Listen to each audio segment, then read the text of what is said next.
Hi, everyone. I'm Andrea Mackenzie reading to you from Toronto, Ontario, Canada. And sorry you're seeing so much of me lately, but one of our readers had to drop in at the last moment, so I've taken over this chapter.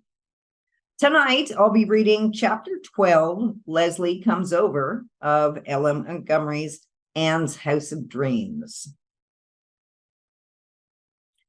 Leslie came over to the House of Dreams one frosty October night when moonlit mists were hanging over the harbor and curling like silver ribbons along the seaward glens. She looked as if she repented coming when Gilbert answered her knock, but Anne flew past him, pounced on her, and drew her in. "I'm so glad you picked tonight for a call," she said gaily.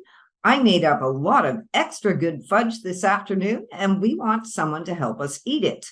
Before the fire, while we tell stories. Perhaps Captain Jim will drop in too.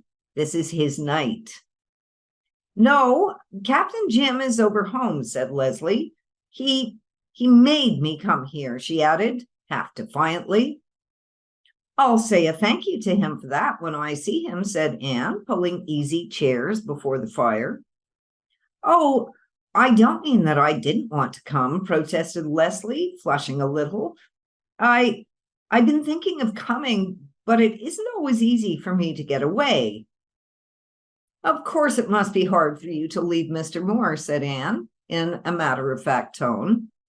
She had decided that it would be best to mention Dick Moore occasionally as an accepted fact and not give undue morbidness to the subject by avoiding it.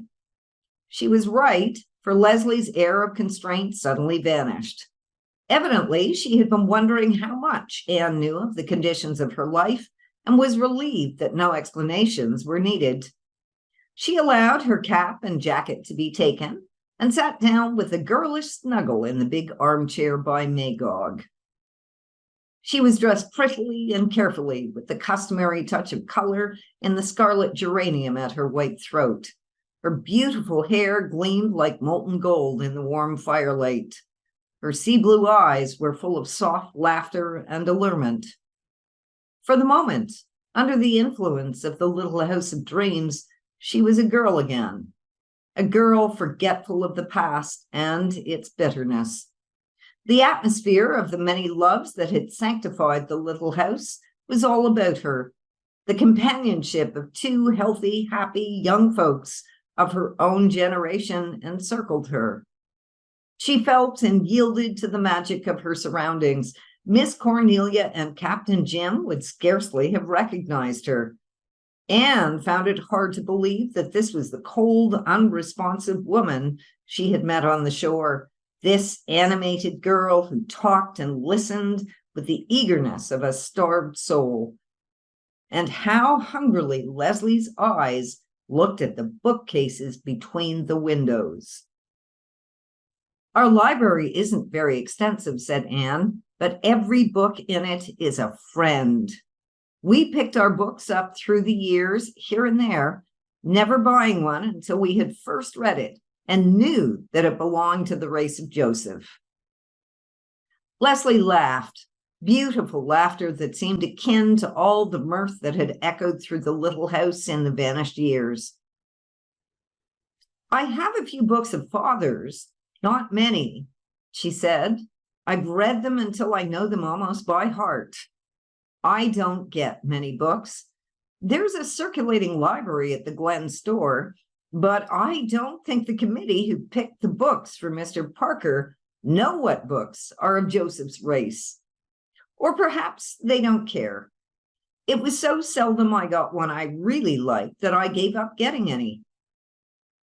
"I hope you'll look on our bookshelves as your own," said Anne. "You are entirely and wholeheartedly welcome to the loan of any book on them." "You are setting a feast of fat things before me," said Leslie joyously. Then, as the clock struck 10, she rose, half unwillingly.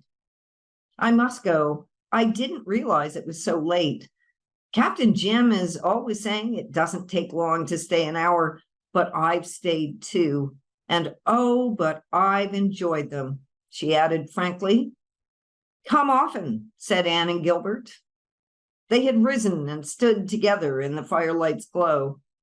Leslie looked at them, youthful, hopeful, happy, typifying all she had missed and must forever miss.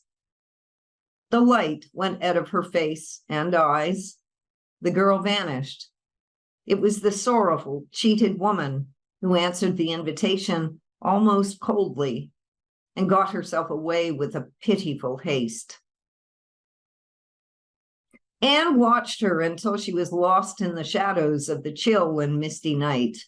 Then she turned slowly back to the glow of her own radiant hearthstone. Isn't she lovely, Gilbert? Her hair fascinates me. Miss Cornelia says it reaches to her feet. Ruby Gillis had beautiful hair, but Leslie's is alive. Every thread of it is living gold.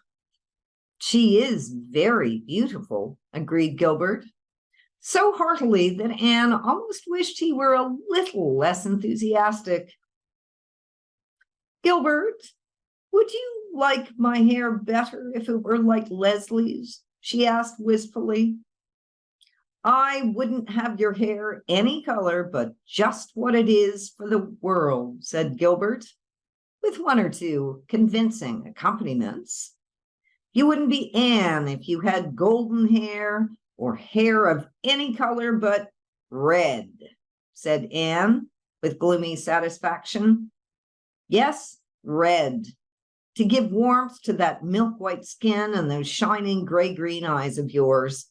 Golden hair wouldn't suit you at all, Queen Anne. My Queen Anne, queen of my heart and life and home. Then you may admire Leslie's all you like, said Anne magnanimously. And there ends chapter 12 of Anne's House of Dreams. Thanks very much for listening, and bye for now.